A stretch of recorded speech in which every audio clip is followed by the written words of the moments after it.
Tá funcionando? Tudo ok. Pronto.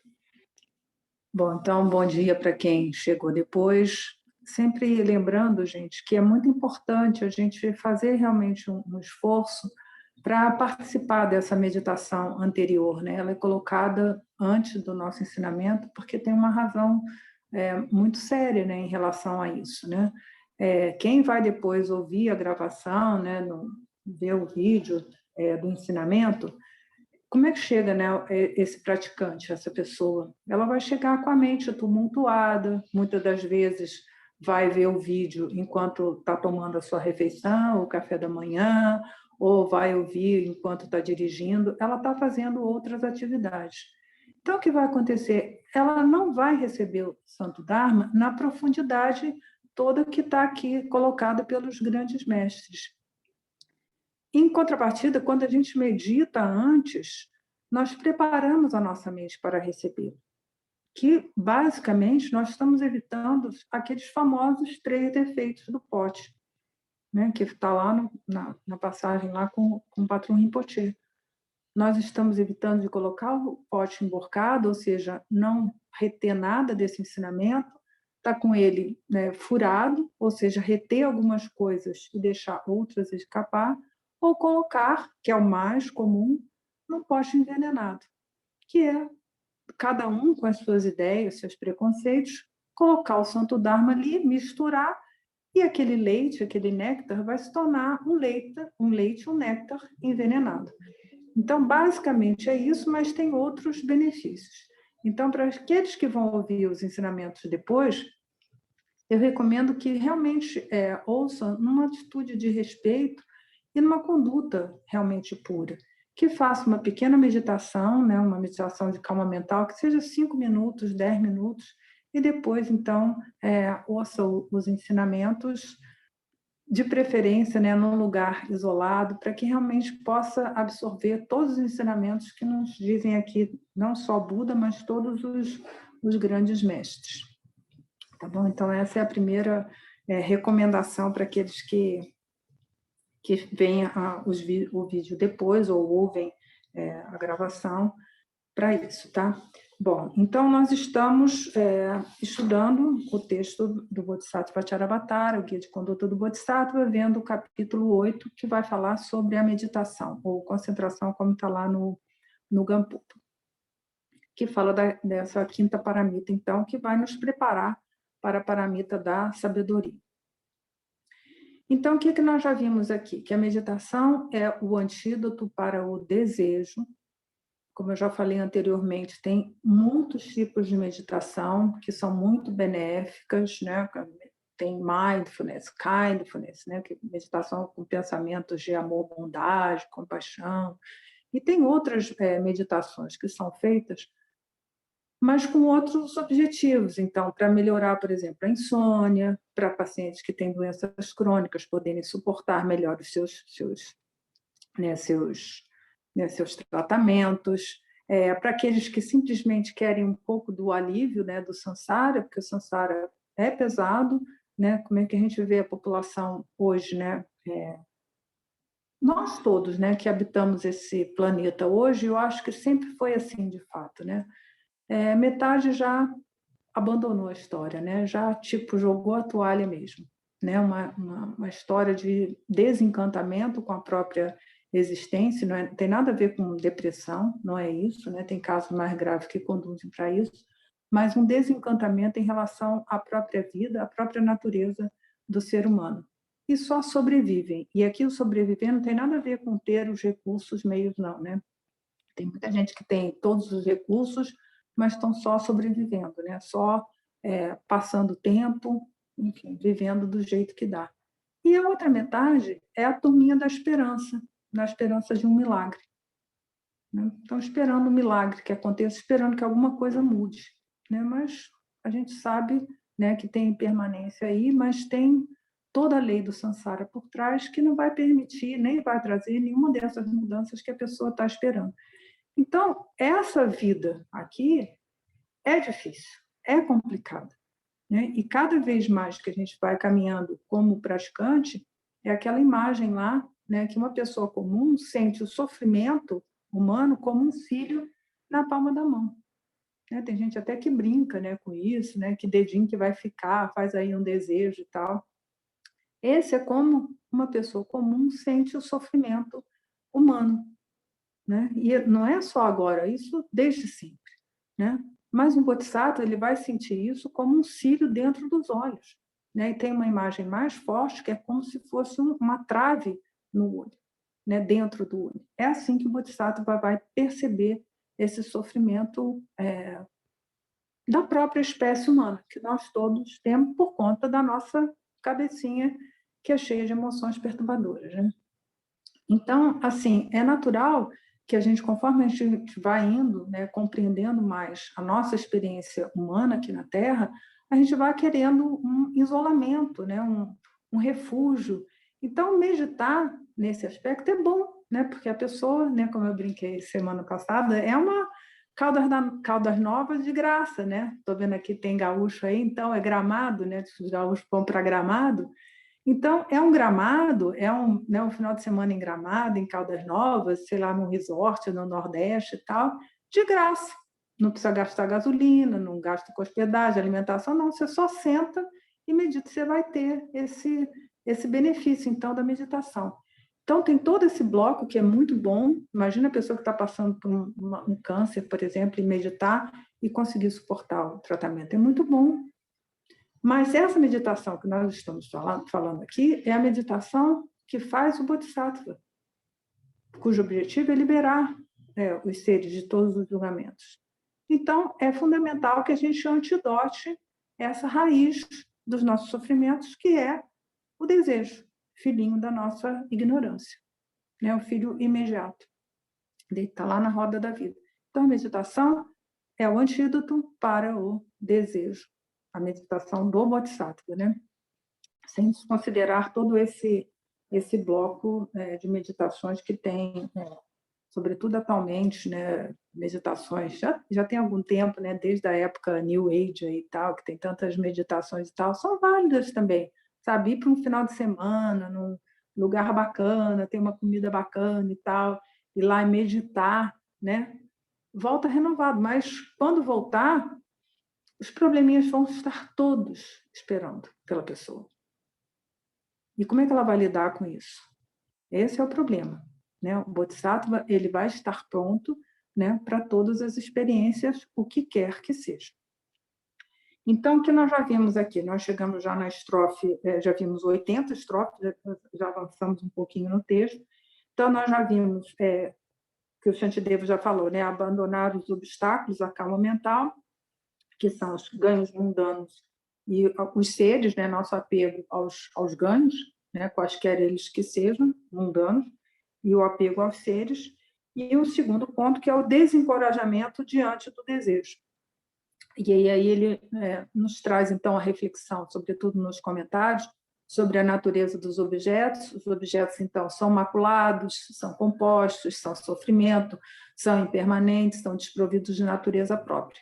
Então, essas são as características de todos os objetos, seja lá a Via Láctea, o universo, ou uma pedrinha qualquer que esteja na nossa frente, ou um objeto mental também. Então, todos esses objetos ou fenômenos têm essas características.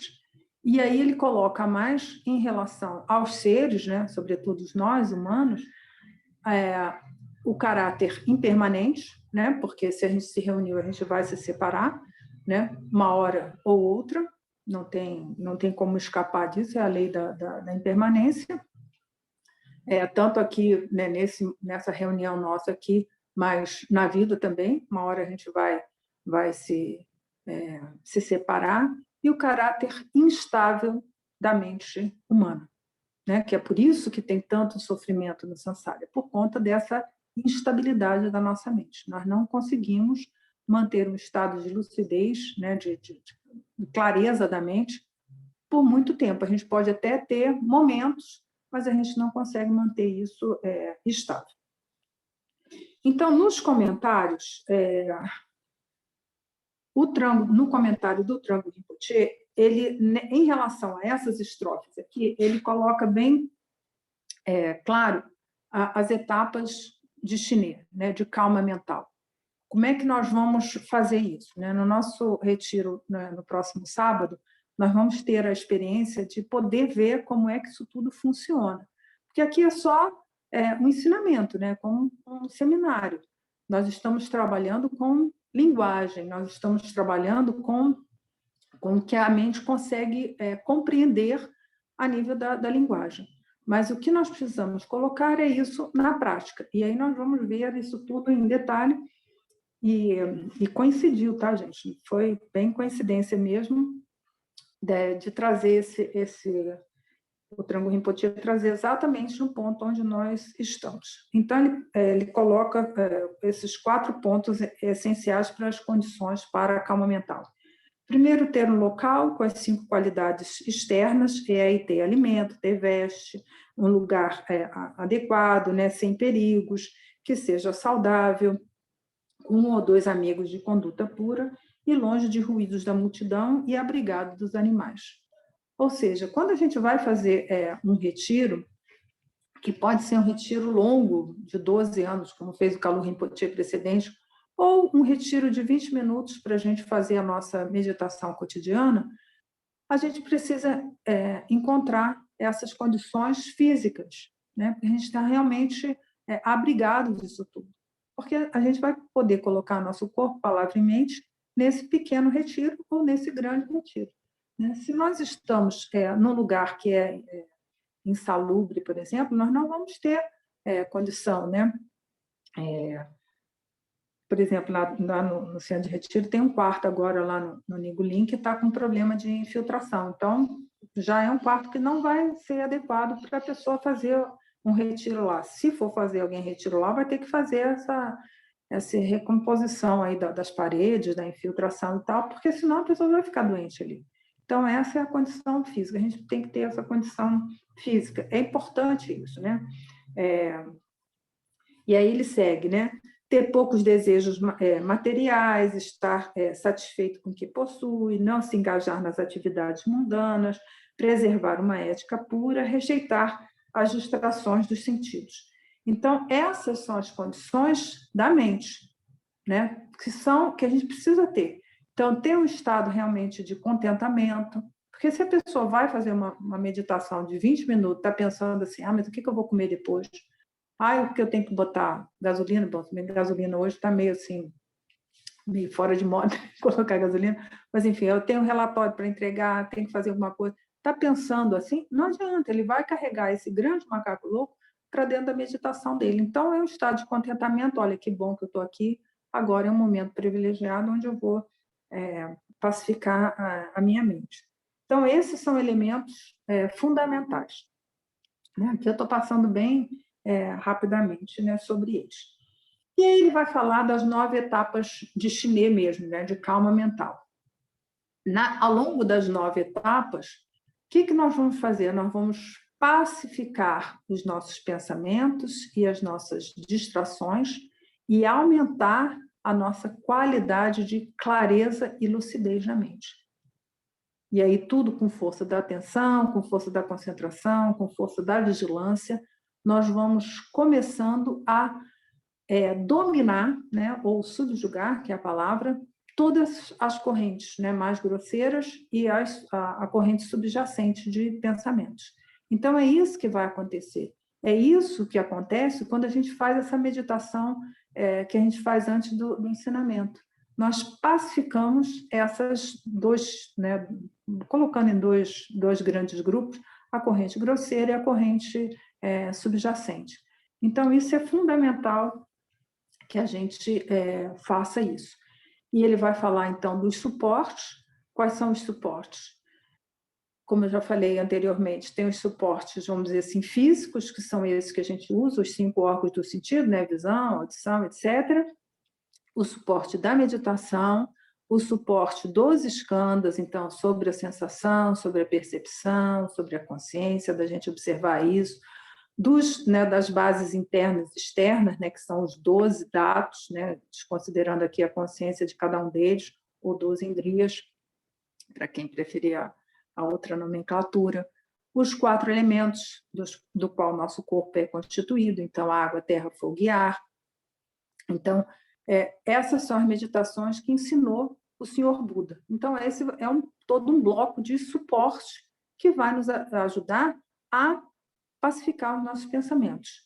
E com a introdução do Vajrayana, nós vamos ter os suportes imaginários, que são as meditações das divindades, as meditações dos Idãs, que é uma criação da nossa mente, né? Não tem nada lá fora, a gente cria ela. É uma orientação em relação à criação de uma imagem mental, que vai se tornar um suporte para a gente, né? E a gente pode criar isso, né, em qualquer situação, precisa ter recebido a instrução corretamente. Tá? Então, a gente sempre começa com os suportes mais simples, né, que são lá a pedrinha e tal, e aí a gente vai treinando, e aí chega para os suportes mais ricos, vamos dizer assim. E aí, porque é rico, vamos melhorar lá. Não, gente, é mais complexo. Então, Tirenzi é uma divindade só, né? Sangue-Melo tem Sangue-Melo e o séquito dele, que até o Shakyamuni faz parte do séquito de Sangue-Melo. As taras são 21 taras, e tem práticas que são como grandes óperas, né? Que os cenários vão mudando e mudam os personagens. E tem aspectos diferentes, né? Expressões diferentes. Então, a gente vai aumentando isso aí de forma a melhorar a qualidade da nossa atenção e da nossa concentração. Então, com isso, com essa prática de chinês, é a meditação chamada com suporte, né? Nós estamos orientando voluntariamente a nossa atenção sobre um suporte. Essa meditação, ela pode parecer um pouco tensa, para algumas pessoas é tensa, porque ela fica tomando conta do suporte, né? Tá ali meditando sobre a pedrinha, e aí o pensamentinho passa né? E aí ela segue o pensamento, aí ela, me distraí, volta. Aí tá ali, volta para a pedrinha. Volta. Distraiu, volta. Distraiu. É um negócio meio tenso, assim. E quando nós estamos nas meditações do Vajrayana, fica tenso também, né? Porque guardar uma visualização à frente, por exemplo, vou colocar aqui dessas mais comuns que a gente faz, né? Para não falar de práticas que o praticante vai conquistando mais na frente, né? Por exemplo, das taras todas. Cada uma delas tem um adereço, cada uma delas tem uma cor e tal. E aí, se passar um pensamentinho, o que acontece? Vai desmontar toda a visualização. Aí o praticante fica maluco, né? Perdi, e agora? Cadê que tara que eu estava? Está lá recitando a louvação, e aí já sabe de cor, nem sabe mais a que tara que eu estava, qual era a ordem, já esqueceu e tudo. É um negócio tenso, entendeu? Mas a gente precisa passar por essa tensão. Não tem jeito, não tem jeito. A gente vai ficar com a nossa vigilância, que é o nosso espiãozinho lá tomando, minha filha, distraiu, volta.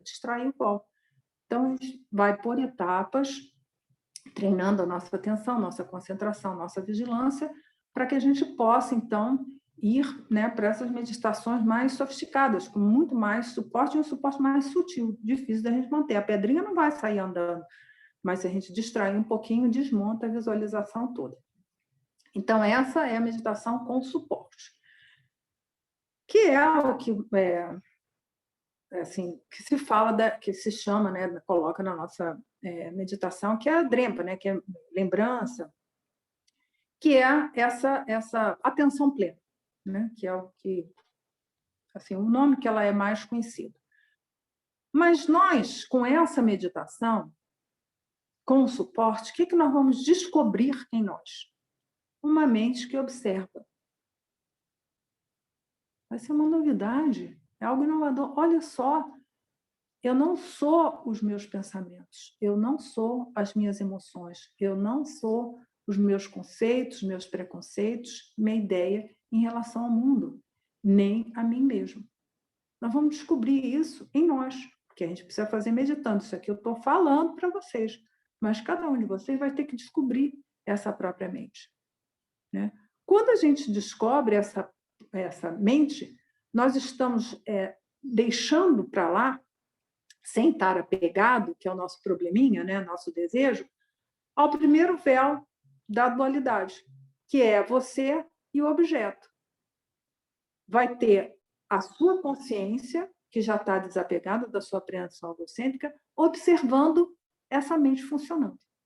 Então, que é um segundo véu da dualidade que a gente vai deixar de lado também. Então, são 2 véus da dualidade que a gente vai vencer ao longo da nossa prática, da nossa própria perseverança na prática, nós vamos conseguir vencer essas 2 dualidades, porque a gente pode, né, começar a praticar e ficar feliz com essa mente que observa, né? Estou conseguindo ver minha raiva surgir.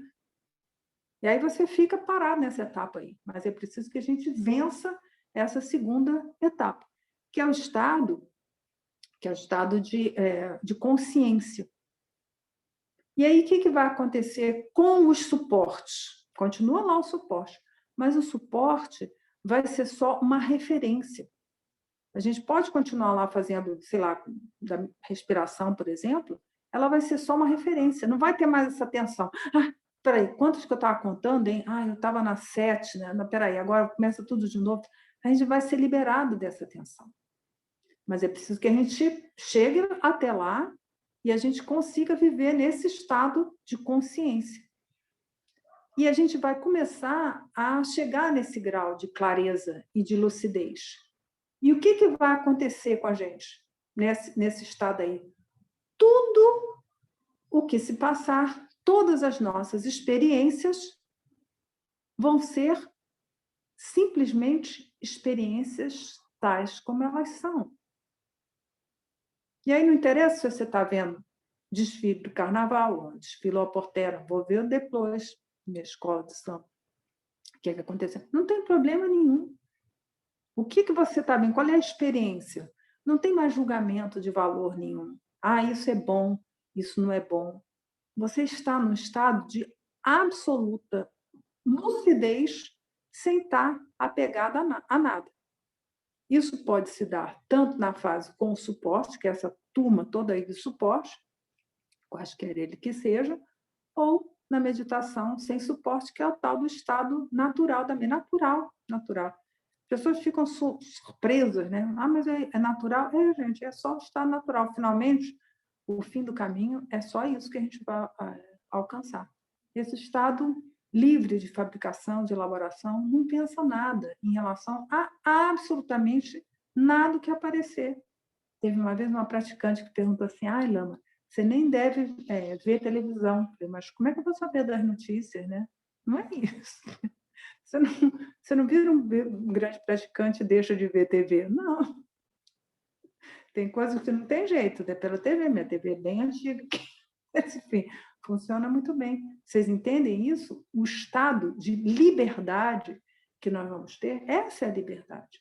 Quando a gente não tem julgamento de valor em relação a absolutamente nada. Isso não quer dizer que a gente vai deixar de fazer escolhas lúcidas. Ao contrário, nossas escolhas serão cada vez mais lúcidas. Então, todas essas etapas de Chinê, o karma mental, que nós vamos poder ver na prática. Claro, gente, só um dia e tal, é tipo um workshop, entendeu? Mas para cada um poder experimentar um pouquinho e poder levar isso na sua prática mais para frente, né?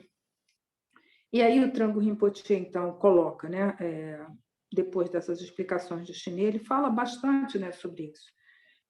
É a necessidade nossa de eliminar os 5 obstáculos, né, a preguiça, esquecer as instruções, torpor e agitação, a não intervenção e a intervenção. Essa intervenção e essa não intervenção é isso que eu falei aqui do momento tenso, né, que é a meditação. Né? Tem horas que a gente precisa intervir. Se a gente está com torpor, por exemplo, a gente precisa dar uma dinamizada no corpo e tal. Se você está muito agitado, precisa dar uma relaxada, entendeu? Relaxa a posição e tal. Precisa intervir. E tem horas que não precisa intervir, né? Porque está tudo bem, mas a gente fica caçando uma coisa para fazer. Ai, será que está boa? Será que não está boa? Será que é isso? Será que não é? E o que aconteceu? Fica fazendo meditação analítica na hora que não é para fazer meditação analítica. Então, esses são obstáculos que a gente deve abandonar. E aí esses, né, mais comuns, né, como preguiça e tal, preguiça lá, os 3 tipos de preguiça, esquecer as instruções, né? Isso é uma falta tão comum, gente. A pessoa esquece qual é a instrução. Não só a instrução que disse o mestre espiritual, quanto a instrução que está no texto. Se a gente está fazendo uma prática de Tara, é prática de Tara, que está ali a descrição do texto, ali é uma instrução, como é que você está construindo a tua visualização, o teu Quirim. Mas tem gente que vai na vibe, eu vou fazer a prática e tal, não sabe.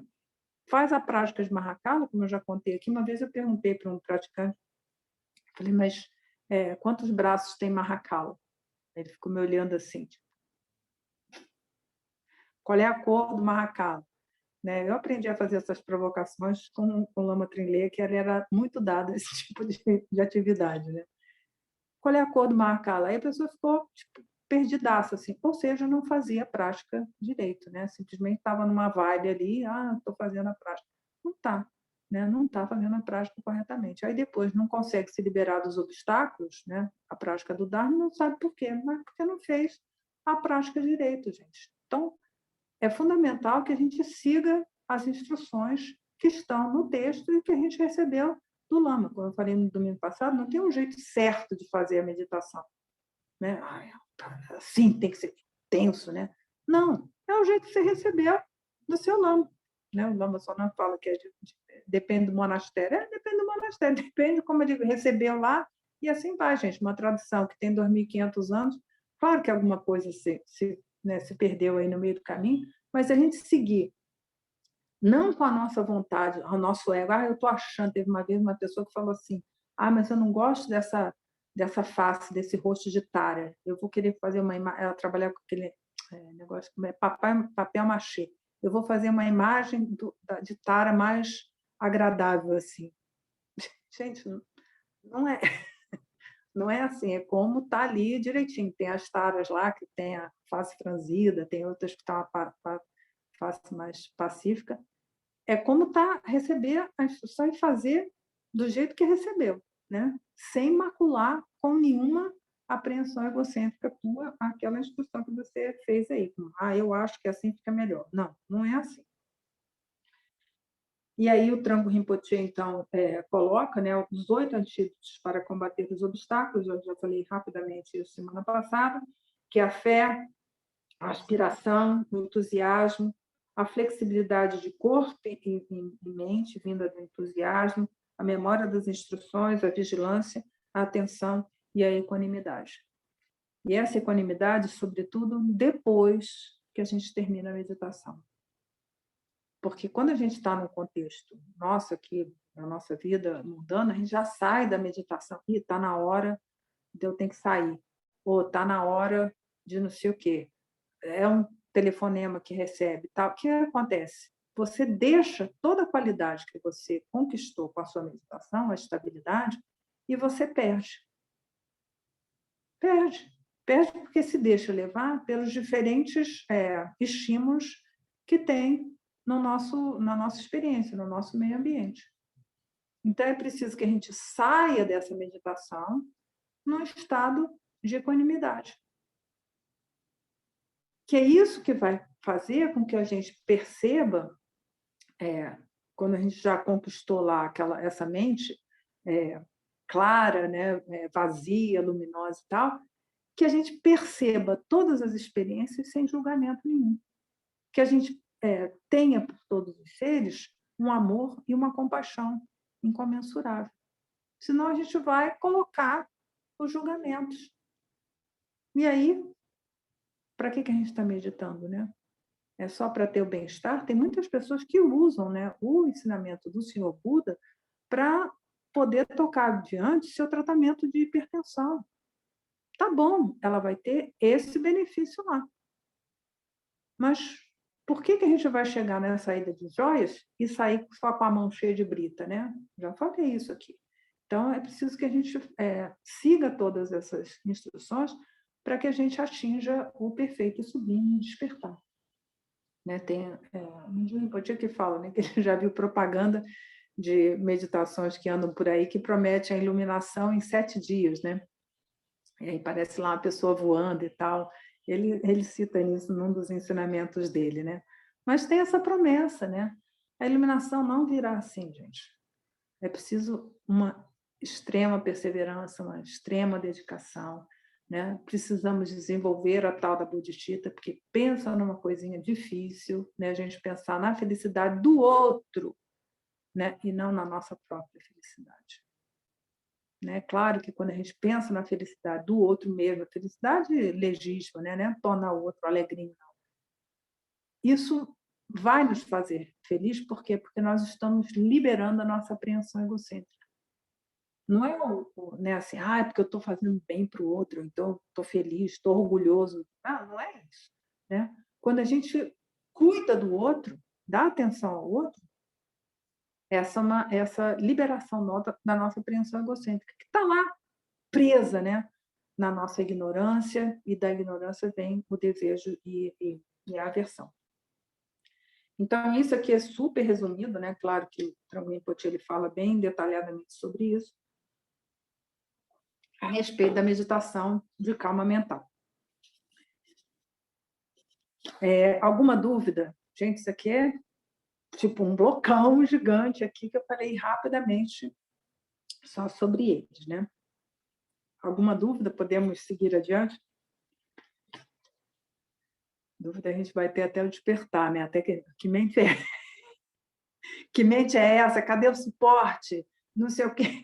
Cadê a tara? Que tara que eu tava? E assim vai, né? Colou dentioque. Cadê Evangelho Guine? Não sei o quê. Que tá? Como é que é? Bom, enfim.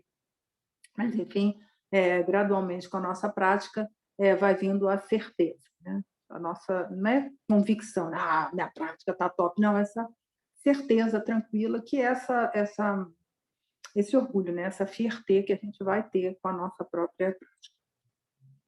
Então, vamos lá para o nosso texto de Shantideva, né?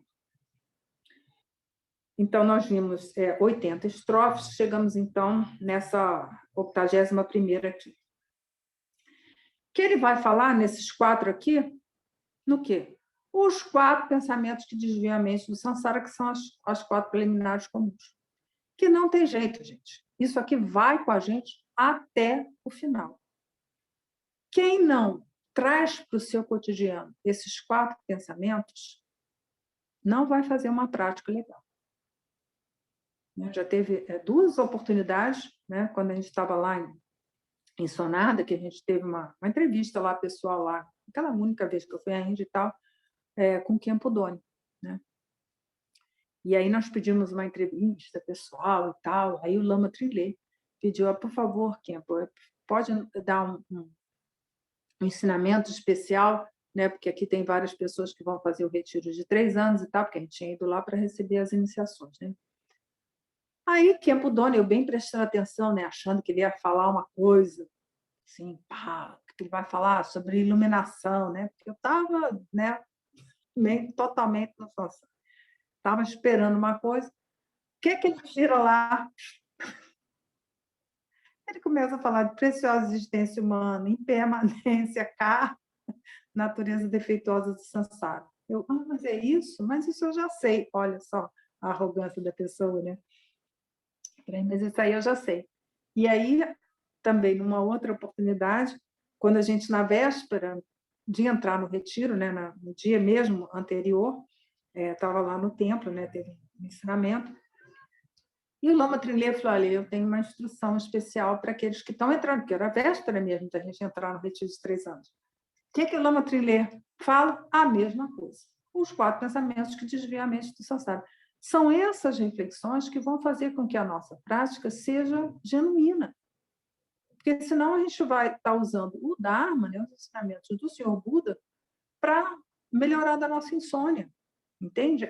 Assim, a diferença é rápida, é curta. Né? É só tá com o quê? Mas eu quero o quê? Eu quero um sublime despertar. Então tem que colocar essa turma aí. Quem não faz a reflexão sobre os 4 pensamentos que desviam a mente samsara está usando o Dharma objetivos mundanos. E a gente que está querendo, né, a iluminação, despertar, a gente colocar isso no nosso cotidiano, todo dia, toda hora, está pensando sobre isso. Então, ele vai falar, pelo que é ordinário e de pouca importância, e que mesmo um animal pode ter, nós sofremos os frutos de nossas ações passadas e desperdiçamos uma vida qualificada, perfeita e difícil de encontrar. Então, ele está falando aqui um pouquinho de karma, que, né, vou falar mais na frente sobre ele, que tem a estrofe 83 que fala mais sobre ele. O que ele está trazendo aqui? Ó? Essa simples lembrança, pelo que é ordinário e de pouca importância, que mesmo um animal pode obter, por exemplo, comida ou prazer, nós sofremos os frutos das nossas ações passadas. Isso é em relação ao karma.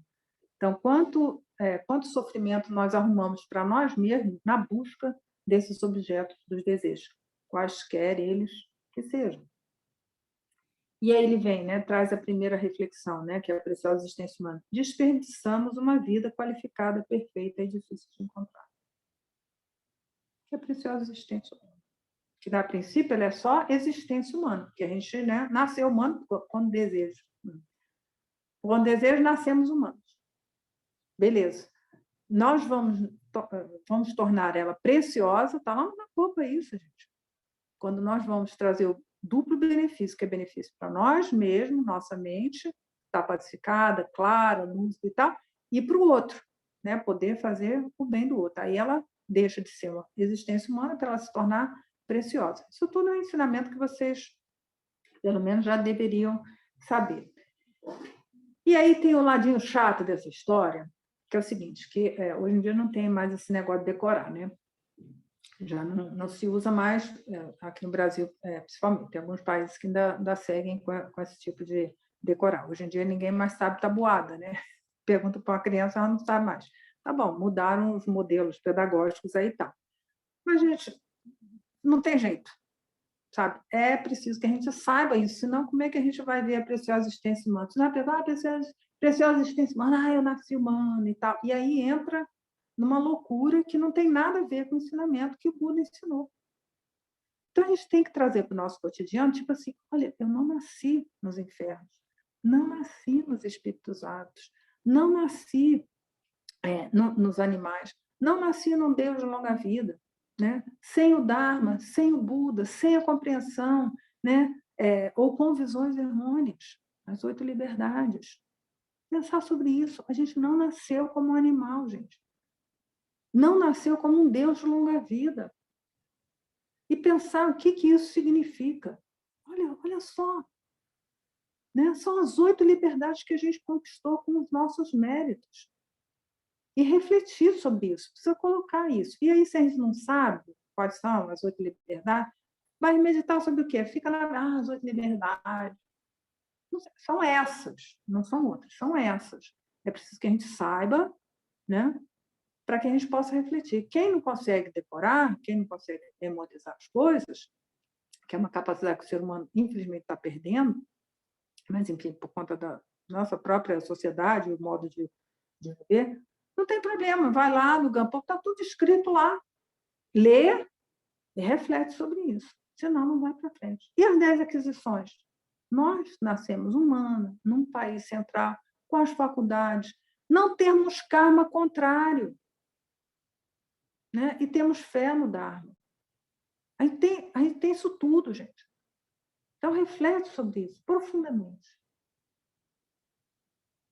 E aí, o Buda existiu, o Buda ensinou, o ensinamento se propagou, teve os benfeitores, 2.500 anos de benfeitores, gente. E os seres compassivos que ensinam, porque as pessoas podiam não ensinar. O Buda mesmo lá ficou reticente lá se ele ia ensinar ou não, não fosse Brahma e Indra lá oferecerem o disco lá de 1000 raios e a concha, né, como oferenda, ele não ia ter ensinado. Tudo bem que ele só ensinou, né, o número de folhas que cabem numa mão, apesar dele ter conhecido, né, toda a sabedoria de uma imensa floresta. Tá bom? Ensinou pouco, mas já para a gente já é muito. Entendeu? Mas não fosse lá, não tinha acontecido isso. Né? Então, a gente tem todas essas condições. E não é só ter o Buda. O Buda, há 2.500 anos atrás, existiu, né? O Buda Shakyamuni. Tá bom? Se a gente só tivesse isso, ia ser o quê? Uma imagenzinha do Buda, né? Arruma uma imagenzinha, né? Fizeram, porque o Buda falou para não fazer imagem nenhuma dele, mas a turma teimou e fez, né? Por isso que a gente tem imagem do Buda. O Buda falou para não ter imagem nenhuma, tanto que é o trono vazio, né? A roda de mil raios e tal, as marcas dos pés dele, só ele falou para não ter imagem, mas a turma criou imagem. Mas a gente só teria isso. Então, reflitam profundamente que nós temos isso tudo. É importante a gente saber e refletir sobre isso, o quanto que realmente somos afortunados de ter isso, né? E a gente chegou aqui por conta dos nossos próprios méritos. E eu sempre gosto de colocar, como está no Patrão Rinpoche, as nossas 3 fés, que é fundamental para que a gente exerça essa existência humana na forma dela ser preciosa. Então, nós temos a fé da confiança. Aí a confiança no quê? A gente está no grupinho lá da humanidade que está na esperança de um milagre? Não. Qual é a fé que tem aqueles que seguem o ensinamento do Buda? Está lá no Gampopa, gente. Tem que saber decor, senão a pessoa não sabe. A existência é insatisfatória e a causa dela é o quê? O desejo, que é filhinho da ignorância. Então, primeiro e segundo a nova verdade, o quê? A verdade do karma, que vamos falar daqui a pouco. Pronto! Isso aqui é a mola propulsora da gente. Ah, então tá, né? A vida é insatisfatória, a causa é o desejo e todos os atos têm a sua consequência. Pronto. É com isso que a gente vai... Não, eu quero seguir esse caminho, que é a segunda fé, que é a fé de aspiração. E aí, depois, essa fé se torna a fé vasta, né? Que tem respeito, interesse e alegria em percorrer a vida. Então, é assim que a gente vai, com essas 3 fés, que a gente vai poder seguir a vida, porque só ter as 8 liberdades, 10 aquisições, qualquer um, né? Vamos dizer, aqui no nosso planeta tem isso. Não é verdade? Agora, quem vai seguir? Ah, quem tem as 3 fés. Então, as 3 fés fazem parte aí desse pacote preciosa existência humana. E a gente precisa refletir muito sobre isso. Gente. E ver a oportunidade que nós criamos para nós mesmos para poder se liberar dessas emoções que tanto perturbam e tanto sofrimento trazem para a humanidade há séculos. Não é agora. Dá desde o começo. A confusão começou há muito tempo atrás, quando a gente começou a fazer, né, produções na nossa mente e se identificar com elas. E aí ele segue com 82, né? É certo que os objetos do desejo vão perecer. Olha, como é que aparece aí, né? E por esse tão pouco iremos nos exaurir de cansaço e sofrer constantemente, e que nos faz cair nos gênios inferiores. Quer dizer, ele continua aqui a nossa relação com os objetos animados, inanimados e os objetos mentais. Todos os objetos dos desejos vão perecer. Todos. Todos. Né? Teve uma época, eu morei uma época lá em Belo Horizonte, que, enfim, na época lá do sanitarismo, era colocar os rios dentro dos canais, que isso gera um problema na cidade até hoje. Mas era o modelo na época de sanitarismo e tal, na época eu li, nossa, eram 4 volumes lá, toda a história de BH, com os mineiros. Como é que foi o negócio lá? Mas aquela era um modelo que estava super na moda, né? Paris, algumas cidades tinham feito esse modelo, botaram o rio tudo dentro dos canos. Então, só deu problema, só dá enchente, só dá problema. Mas é um modelo. Então, assim, até os modelos são perecíveis. Isso a gente vê na física, a gente vê nas ciências, que vai, entendeu? Olha, a vacina Sabin, que foi lá do começo, não serve mais, não se dá mais. Agora já é outra vacina. Sabin também, mantiveram o nome, mas é outra, porque a ciência avançou. Então, assim, nada é persistente. A gente fica achando que aquele modelo lá tem que ser. Não, porque as coisas o quê? São impermanentes, mudam. Os modelos, né, propostos mudam.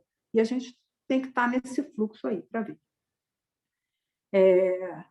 Mas, por conta da busca desses objetos dos desejos, a gente se exaure para conseguir e exaure para justificar a porcaria. Ah, mas é assim. Será? Aí uma teoria que a pessoa faz, não sei o quê, daqui a pouco a ciência vem, a matemática vem, e fala, não é assim, não é assim, pronto. Aí a pessoa fica pegada lá com o negócio, só tem sofrimento. Sabe? É assim, entendeu? As coisas vão mudando. É assim é a natureza do samsara, está lá, né, na roda da vida lá, Yama comendo todo o samsara. É a impermanência. Então, olha outro pacotinho, a reflexão sobre a impermanência. Então, tudo que nasce morre, não tem jeito, vai morrer. Tudo que se reúne se separa, né? Tudo que se acumula se dispersa, tudo que se constrói, um dia é destruído.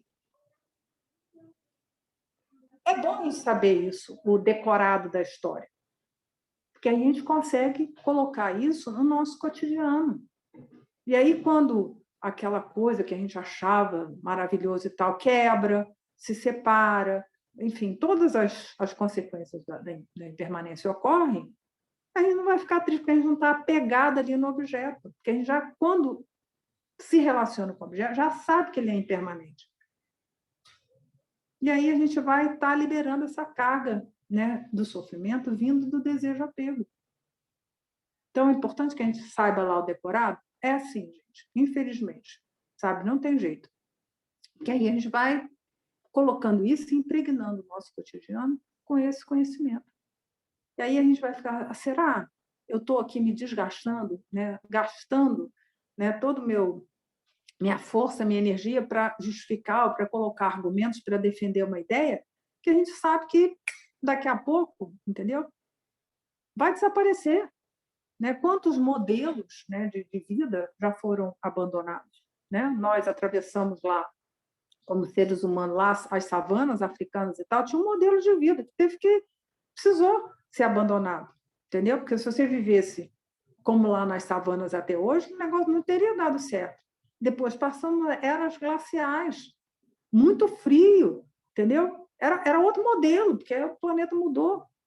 Agora, se a gente vai lá com os modelos que nós, como humanos, atravessamos, umas eras glaciais lá, entendeu? Um frio danado. Se a gente viver aqui, se fosse aqui em Brasília, por exemplo, ia morrer de calor, entendeu? Quem está lá nos países, né, mais próximos da calota polar, está ótimo, entendeu? Mas quem está mais para os trópicos aqui é morrer de calor. Quer dizer, é um modelo que foi lá daquela época, naquele lugar, e coisa. E quanto isso aqui é uma coisa bem grosseira que estou falando para vocês, mas no nosso cotidiano também.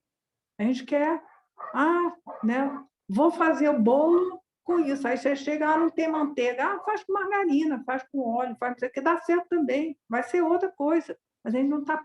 Mas tem que ser com o leite condensado dessa marca que eu gosto.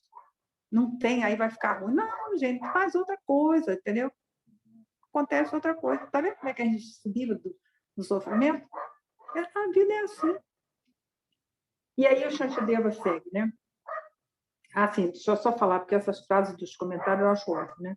Os confortos transitórios são banquete antes do Senhor da Morte executar a sua sentença. Sensacional isso, né? Isso aqui é para a gente escrever, colar lá na porta da geladeira, entendeu? Para a gente passar por lá esses confortos transitórios que a gente tanto acha super sensacional, são banquete antes do Senhor da Morte executar a sua sentença. Pronto. Da próxima vez, você vai ficar mais esperto quando tiver qualquer objeto do desejo e você entrar no processo de fascinação, porque está com torpor. Né? Depois, quando a gente vira um praticante mais maduro, a gente vai ter todas essas experiências, mas sem apego, sem nada, né? Simplesmente vendo as coisas acontecerem, os fenômenos surgirem. Né?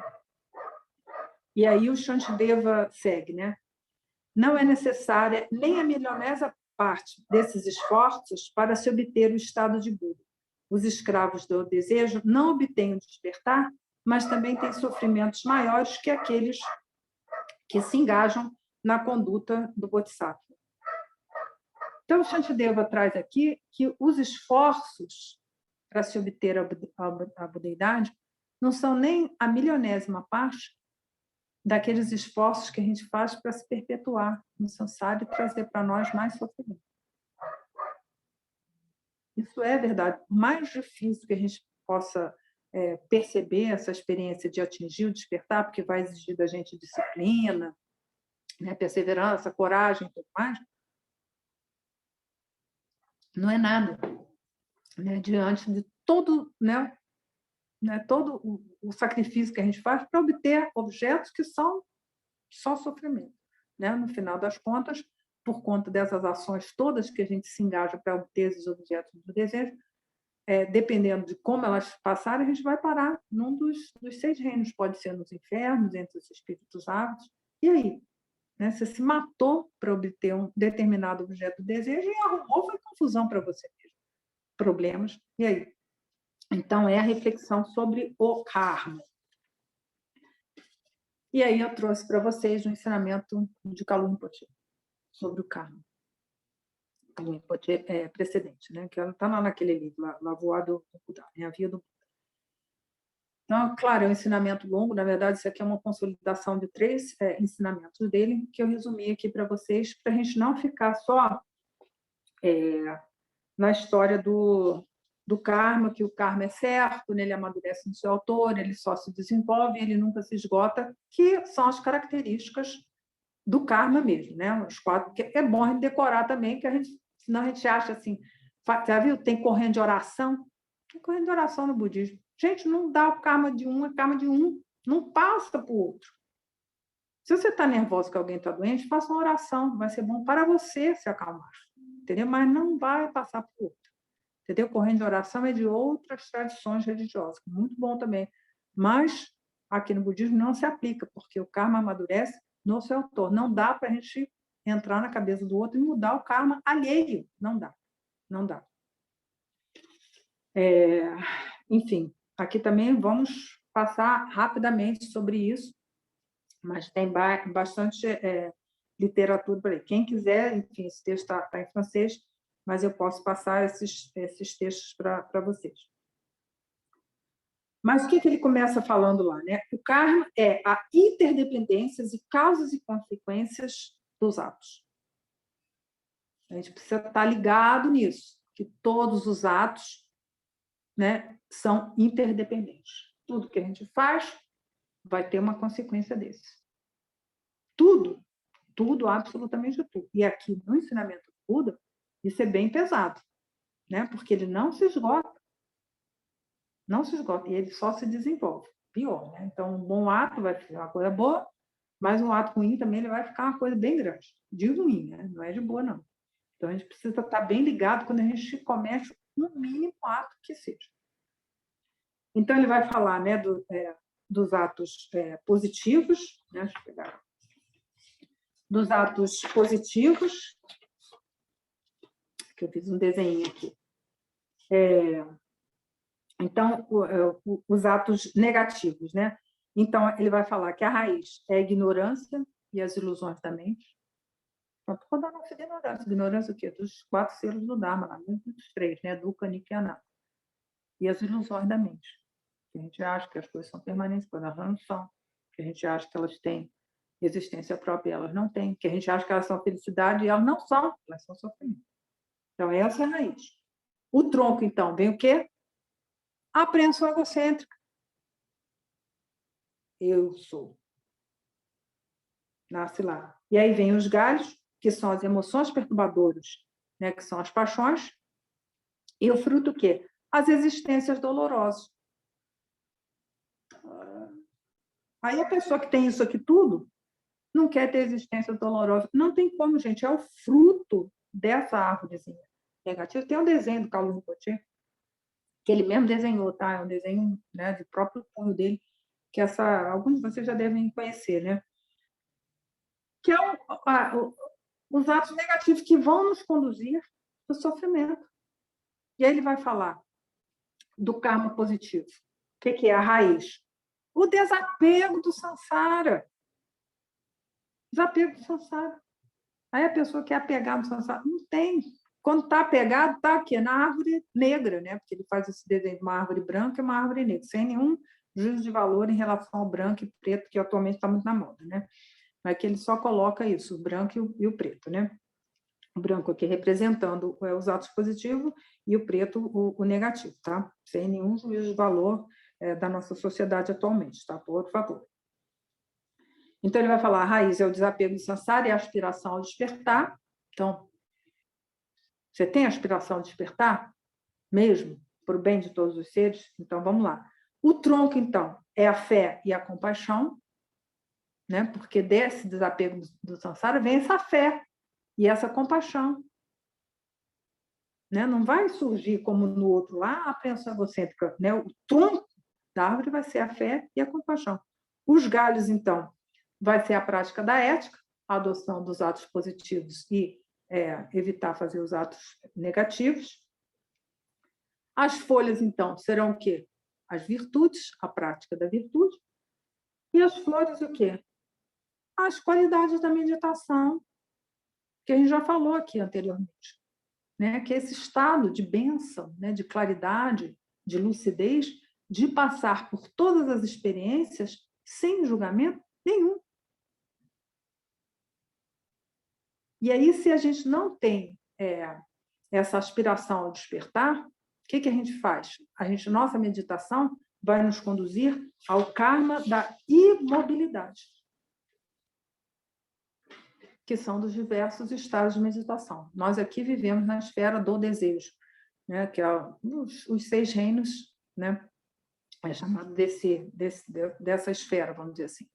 E aí tem os mundos dos deuses com forma e os deuses sem forma. Nos deuses com forma, eles têm, né, pacificação dos pensamentos, das emoções e tudo, mas eles têm um regozijo ali naquele momento da meditação. E os deuses sem forma, eles não têm mais esse prazer, né, na meditação. Eles já se liberaram de tudo, não tem mais conceitualização, né, fabricação nenhuma, mas nem essas, né, de um prazer, né, na meditação. E essas 3 esferas aí, gente, são samsara. Então, a pessoa que medita sem a aspiração da bodhicitta vai estar meditando, isso, meditação top, tá? Estou falando dos deuses lá sem forma, negócio maravilhoso, top. É karma de mobilidade, o camarada fica trancado lá, porque sem a bodhicitta, né, sem a aspiração de beneficiar os outros, a gente não sai desse lugar e fica lá, né? Praticando, seria um praticante bem estável, e fica lá sossegado no canto dele, mas é o mundo dos deuses. Quando aquele karma acabar, o que acontece lá no mundo dos deuses? Né? Que o de cima, como é que é o negócio lá? Que o de baixo sobe e o de cima desce. Entendeu? Quem está lá em cima, o quê? Vai descer. Não tem como subir mais. Não. Ele vai descer. Aí vai encontrar as existências dolorosas. Às vezes vai para o inferno, vai para o mundo inferior. O que adiantou meditar tanto? Estabilizou tanto? Karma da imobilidade. E ele pode ficar lá há muito tempo, mas pode, né, dependendo da estabilidade dele, ele despencar de lá. Então, esses, né, são os 3 karmas que assim, que reinam aqui no Sansara.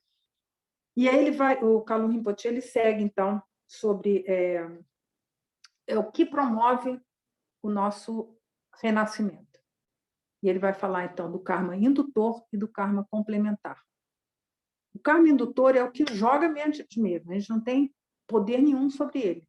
Você vai nascer nos infernos, você vai renascer no mundo lá entre os espíritos ávidos, ou entre os deuses invejosos, ou entre os deuses, né, os semideuses, ou os deuses orgulhosos.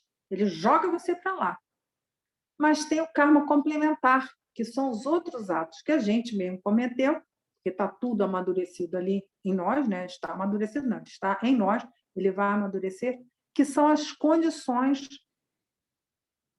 nesse mundo, porque as condições são diversas também.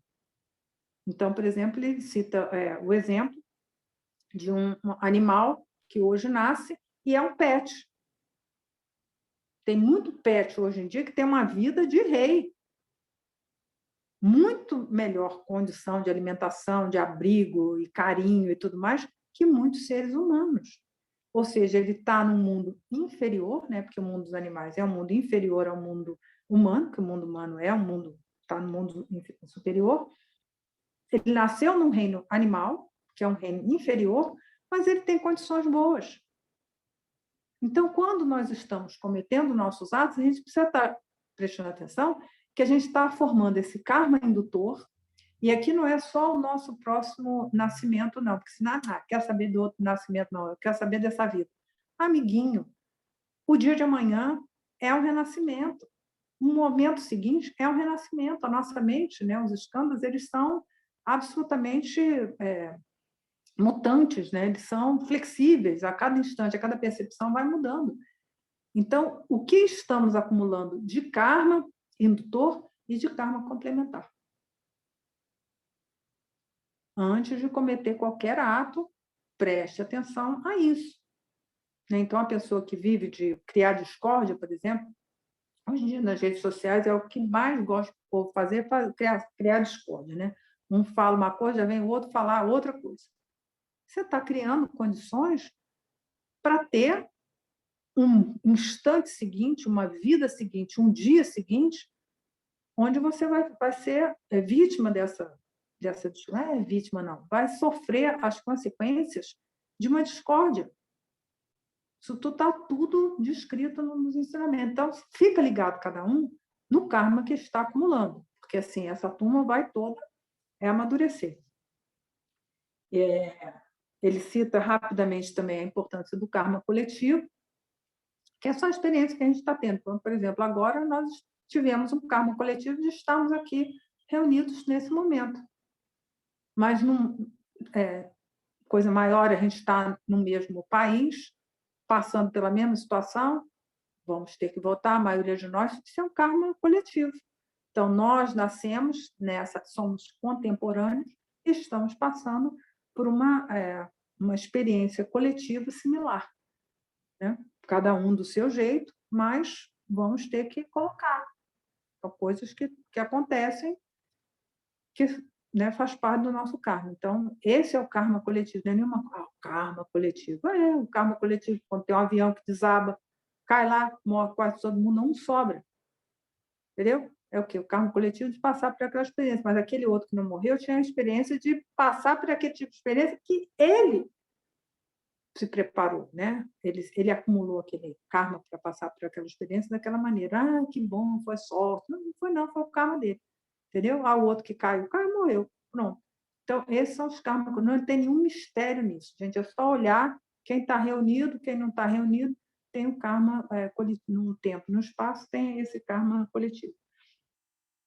E ele nos traz a atenção, da gente prestar atenção ao nosso karma, que tem esses 5 elementos, que é a intenção do ato. Então, muita atenção com a nossa intenção do nosso ato. Qual é a intenção mesmo, hein? Porque ela vai ser a mácula do ato. Então, se realmente é amor, é compaixão, né? Ou é generosidade, é paciência, está maculado lá. Maculado, como eu digo, não maculado seria pelas emoções perturbadoras, né? Ou por essas 4 limitadas ou as paramitas. Então, essa é a intenção do ato. Qual é a intenção do ato? É essa. Se a gente dá uma coisa querendo dar alguma coisa em troca, né? Não esperar agradecimento. A gente tem que estar bem atento a isso. 2, o ato em si. Qual foi o ato? O ato foi eu criei uma discórdia. 2, completar o ato. Porque às vezes você fica esperto, gente, eu estou contando uma lorota aqui, uma mentira. Corta. Você não vai completar, você vai contar só a parte da mentira. Vai ter resultado também, mas você não vai contar uma mentirona muito grande. E comprometer mais coisa ainda. Então, o ato completo. O terceiro elemento, o nosso sentimento, a nossa sensação, depois do ato concluído. Não é assim, porque eu fiz, pratiquei a paciência, olha como eu sou um super-homem, uma pessoa maravilhosa. Não. É o regozijo, a alegria na prática da virtude, que é outra coisa que a gente tem que descobrir também, porque isso é novidade para todos nós. Qual é o sentimento depois que você fez o ato? Olhe para a sua mente e vê. Né? O que está ali? é coisa boa, não. Então, vamos trabalhar para melhorar essa situação. E aí, o quinto elemento é o destinatário do ato, né? Que são né, os destinatários, para quem que foi. O Lama Trillet, quando dava esse ensinamento, é bem diferente você dar uma paulada num policial ou enfim, num morador de rua. O resultado vai ser bem diferente, né? No policial, você bem provavelmente vai sair dali algemado, entendeu? No morador de rua vai ter outras consequências, talvez você seja preso mais tarde, ou não. Né? Vai depender das causas e condições, mas sempre o destinatário do ato. Então, quem é o destinatário? Né? É um destinatário de valor, e aí não colocando, esse é melhor que aquele outro, né? Mas para que você está dando? Então, a generosidade que a gente faz para o Dharma, ela traz muito mais benefícios, porque a gente sabe que a gente está ajudando a girar a roda do Dharma, né? E outro que você está só dando só não, né, gente? É muita coisa. Você está dando alimento para uma pessoa, um morador de rua e tal, uma pessoa desassistida, vai ter um benefício também, né, para você, enquanto karma. Mas os destinatários pesam nessa totalidade aí, dessa soma desse karma, né? E aí, só rapidamente, né, ele vai falar o resultado, né, dos atos, né? Ele vai ser dominante ou de plena maturidade, ou seja, os atos que a gente passou, né, junto, né, com o segundo tipo, que é conforme o ato inicial, da experiência inicial e o condicionante do meio, que tem a ver com esse karma indutor e o karma complementar. Então, se, por exemplo, dá o exemplo, né, se a pessoa matou, né, ela vai sofrer a consequência de um ato de ser morta, né? Tão simples assim, né? E aí esses outros tipos de consequências, que está tudo junto desse karma, né? A tendência que a gente vai ter de reproduzir os atos, né? Claro, a nossa sociedade não permite a gente estar matando a torta à direita, a não ser mosquito, né? Ou insetos, ou bichinhos, ou o que quer que seja, né? A gente não vai estar matando os seres humanos, porque tem toda uma regulação social para isso, né? Mas tem, né? Os assassinos, eles começam a matar o serial killer, né? Eles matam um e eles ficam felizes com aquilo, eles querem matar de novo. Isso é o karma, né? Se a gente cria discórdia, a gente cria o ato, né? Que é o que ele fala de conforme o ato inicial, que é repetir os atos, né? Outro, né? Que a gente passa pela experiência das nossas próprias vítimas. Então, se a gente, por exemplo, cometeu um ato, sei lá, vamos falar mesmo de roubo, por exemplo, nós vamos ser roubados,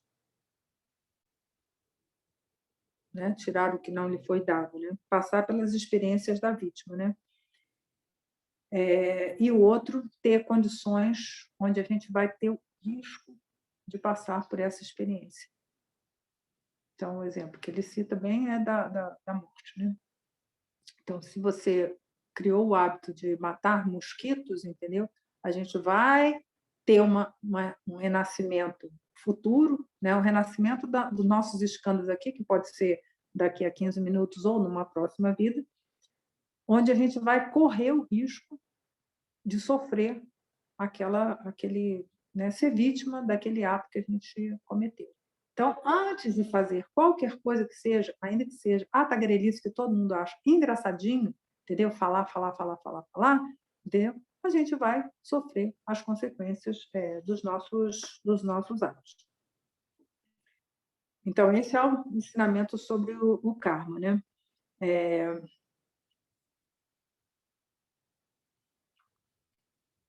E o Shantideva, então, segue, né? Nem armas, nem veneno, nem fogo, nem inimigos, nem cair nos precipícios, né? Que são as adversidades atuais, são comparáveis aos sofrimentos dos reinos inferiores que virão pelo nosso desejo apego. Então, nenhum sofrimento que a gente passa hoje, né, por mais terrível que seja, ele fala aqui armas, né, ser vítima, né, de armas, veneno, fogo, nem inimigo, nem cair nos precipícios, são comparáveis aos sofrimentos que a gente vai passar nos infernos.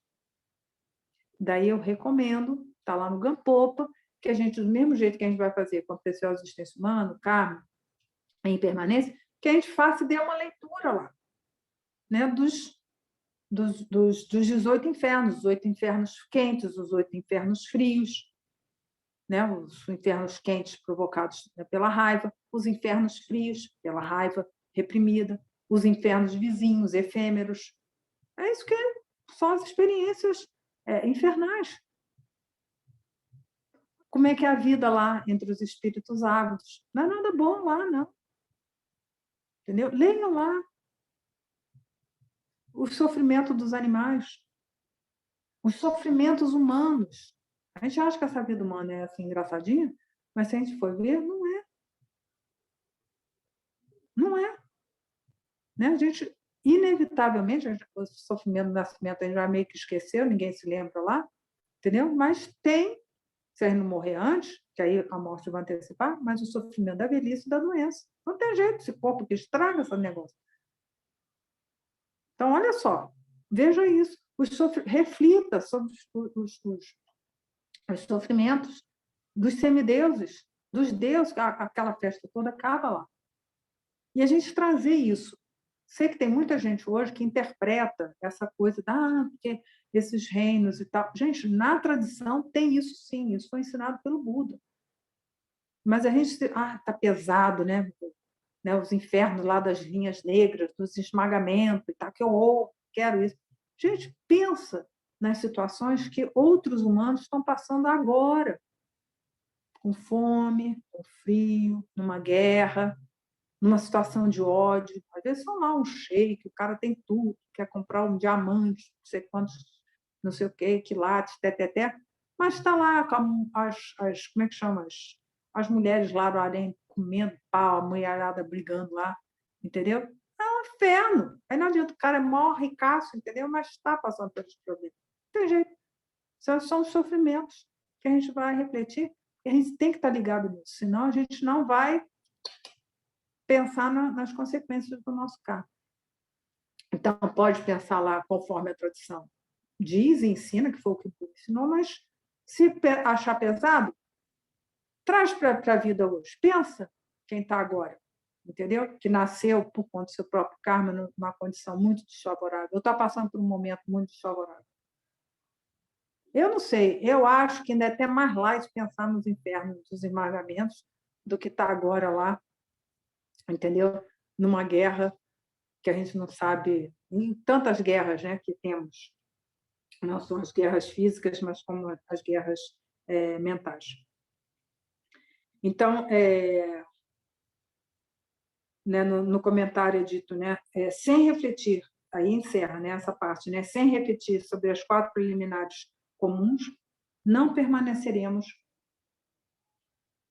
em retiro, que eu já falei um pouco sobre isso, né, e não vamos obter nenhum. Então, essas são as 4 que ele fala.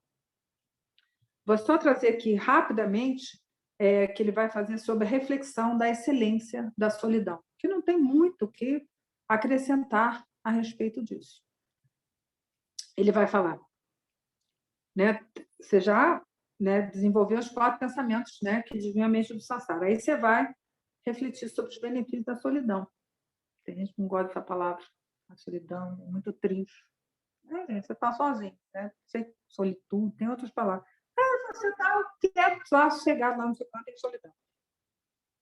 Tendo desenvolvido assim o desgosto pelo desejo, né, o desencorajamento diante do desejo, façamos nascer em nós um regozijo pela vida solitária. Os afortunados vivem em florestas pacíficas, sem disputas ou perturbações.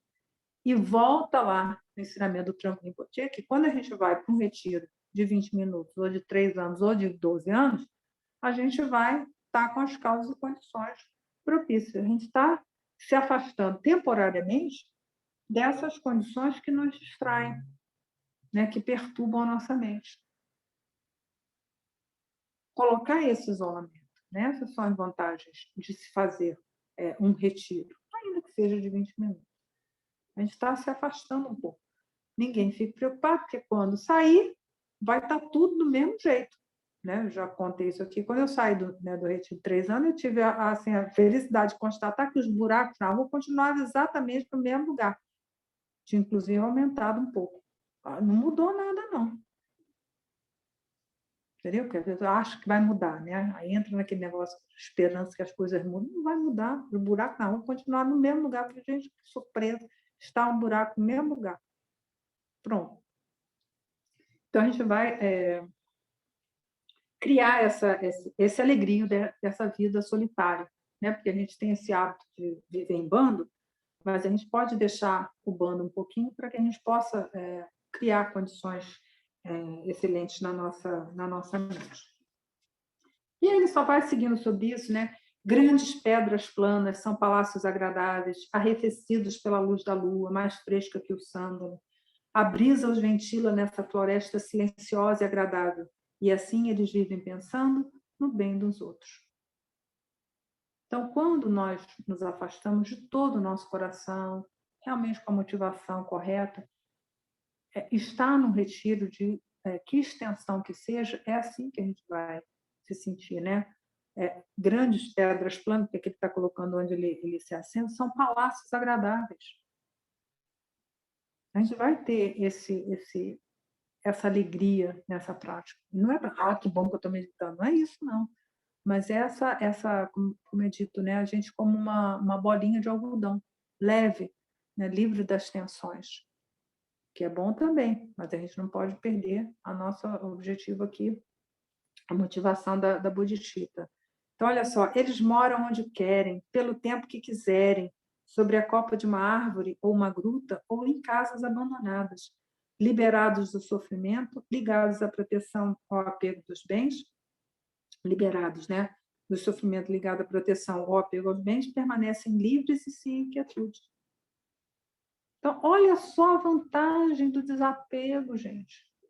Você não está mais querendo defender suas ideias, você não está querendo mais defender seus bens, você não está querendo mais defender seus amigos, né? Temporariamente, você está livre dessas inquietudes todas. Porque tudo é fonte de distração, de inquietudes, tudo perturba a nossa mente. Então, que a gente busque, né, essas grandes pedras planas, esses palácios agradáveis, né? E ele segue com 88, né? Eles levam uma vida independente e sem apego, em um local desprovido de contato humano. Tais felicidades e satisfações são difíceis de encontrar mesmo por Indra. Então, essa felicidade, né, desse afastamento, né, de corpo, palavra e mente, nem Indra tem uma felicidade dessa. Né? Que Indra está lá no mundo dos deuses, é o rei dos deuses, né? Mas nem Indra tem. Shantideva traz essa lembrança. É importante que a gente reflita sobre isso. Né? Assim, os benefícios que a gente vai trazer e a alegria, né? Nessa prática da virtude, o benefício que vai trazer. Né? Então, assim que ele coloca, né? Porque aí são as duas próximas estrofes que eu vou seguir no domingo que vem, eu já vou falar sobre isso.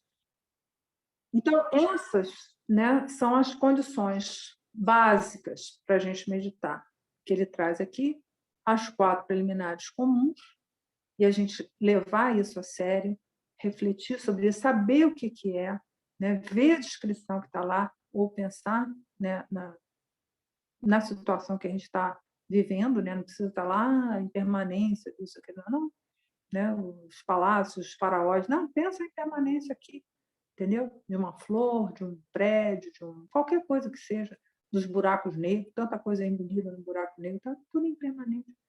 Então, trazer isso tudo para o nosso cotidiano, para que a gente possa realmente ir desapegando do samsara e a gente possa, então, ir para o local de retiro, qualquer ele que seja, né? Qualquer ele que seja, pelo tempo que seja, com uma qualidade adequada da mente, uma correta motivação, com realmente desapego, né? Não é meditar para ter eu quero fazer uma meditação para ter esse tal objetivo. E aí já sai, já fica me esperando, né? Eu estou fazendo uma meditação para eu ter saúde. Não é isso, vocês têm que estudar lá o que é sangue melão. Não, já fica, quando é que vai melhorar? Não, amiga, você tem que ir no médico, seguir o tratamento, entendeu? Fazer a coisa certa que é para fazer. Não fica esperando, não tem nada de fora. né? Todo o processo dentro do ensinamento do Buda é de dentro para fora, se é que a gente pode falar assim, né? Tudo vem de nós, da descoberta de quem nós realmente somos, que somos o Buda, né? Ou não Buda, de acordo com outras correntes filosóficas. Então, esse vai ser o objetivo. Então, são esses dois elementos fundamentais para que a gente faça uma prática de chinês, de calma mental, adequada e que seja realmente proveitosa para nós e que a gente possa, então, beneficiar os outros, né? Sem esperar nada, sem julgar nada em relação a quem quer que seja. Então, essas são as condições. Eu vou seguir no próximo domingo, que seria o ensinamento do Lama Drimé, que é o mês de maio, o ensinamento é com ele, mas ele está numa viagem pessoal no Rio de Janeiro, então não vai poder estar aqui com vocês. Então, ele me pediu para dar esse primeiro domingo de maio, dar um ensinamento para vocês, que aí nós vamos passar para esses versos que vêm, essas estrofes que vêm a seguir, que é dissolver a barreira entre si e o outro, que é meditar sobre a igualdade. E aí nós vamos trazer, então, como meditar sobre a igualdade de si e do outro, aquele ensinamento lá de Asanga, que a Tisha reuniu e tal, é esse que eu vou trazer para vocês, e o desenvolvimento da Bodhicitta, que está preparando a gente para a meditação de Tonglen, que virá mais na frente. Mas hoje o que eu preparei para vocês é sobre isso, as 4 preliminares comuns, e desenvolver, né, essa alegria na vida solitária, né? Pelo tempo que for possível, na medida de cada um. Tá? Alguma pergunta, alguma dúvida, algum comentário, gente?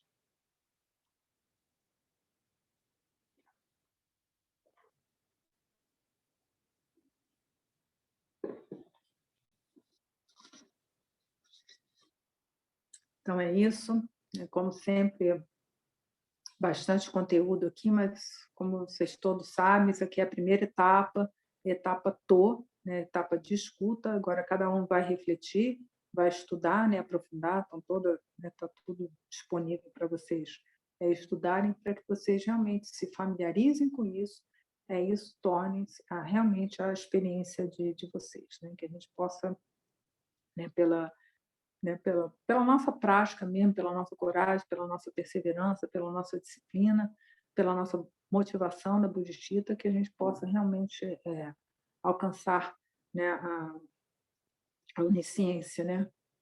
Então, é isso, gente, essa dedicatória, né? Eu sei que a gente às vezes fica né, no decoreba lá, fica esperando, mas é isso, a gente precisa sentir realmente, né, que todo esse ensinamento é para que a gente se torne mais apto, né, mais capaz de ajudar o outro. Isso finalmente o que vai acontecer, né? Então, graças a isso tudo que a gente fez aqui, a todo esse mérito que nós acumulamos, né, nós nos liberamos das nossas distrações, nos liberamos dos nossos obstáculos, né? Criamos condições, criamos esses méritos, né? Que a gente possa realmente atingir o estado de Buda, né? O estado de onisciência, nos liberar desses grandes inimigos. Quais são os nossos inimigos, gente? As nossas máculas, que são as nossas emoções.